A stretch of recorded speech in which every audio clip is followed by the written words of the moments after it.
How do you deal with toxic people? Well, the question I'll ask you is, are you a porcupine or are you a tortoise? Hello, I'm Sandhya and welcome to Dynamic Living.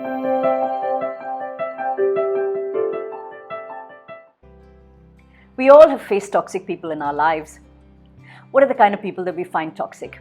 Typically, we find people who act selfish, who act indifferent, who act rude, who act unfair, who use language that just seems to get under our skin.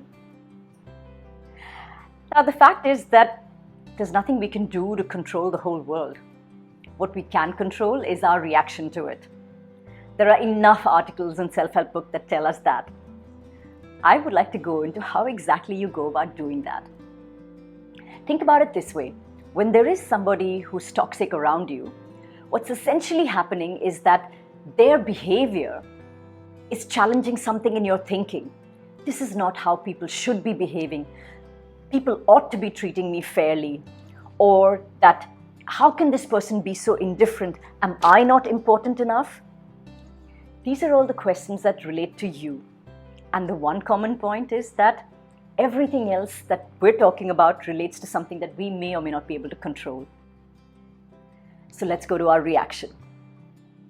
A porcupine in the wild reacts by putting out its quills. It's reacting to the world and saying, don't come near me, I'm all ready to fight you.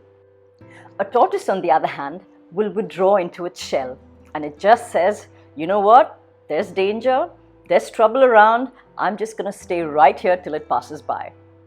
And if I'm not mistaken, in the long run, it is the tortoise that lives a lot longer and maybe a more peaceful life than a porcupine. So you need to ask yourself if you're the porcupine or you're the tortoise. Now, how do we do this? I have 3 sort of aphorisms that I live by that have really helped me, and I'd like to share them with you today. The first is to ask yourself, is this my circus? Are these my monkeys? Yes, very deep quote, I know. But really, it simplifies a lot of things. Half of the things that we get upset about aren't even things that are in our domain. If you're focused on what you want to do and somebody on the outside is irritating, there's really no need for you to scratch that itch.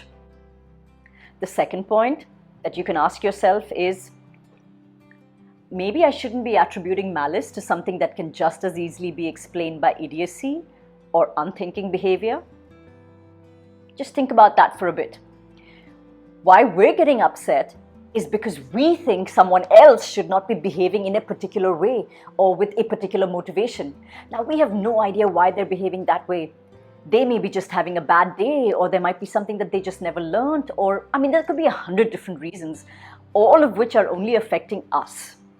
And that's what we need to be focusing on. And the last question you need to ask yourself is, if I'm irritated by every rub, how will my mirror ever be polished? That's a quote from the poet Rumi, and it is a wise one indeed. We're looking to improve our own lives. It's really a fallacy for us to expect that other people or that the world ought to be a particular way. You just need to know what you ought to do. And if you ought to take action in this situation, you will. But it will not come from a place of reaction. It will not come from a place of anger. And hopefully, it will not come from a place of you being toxic yourself.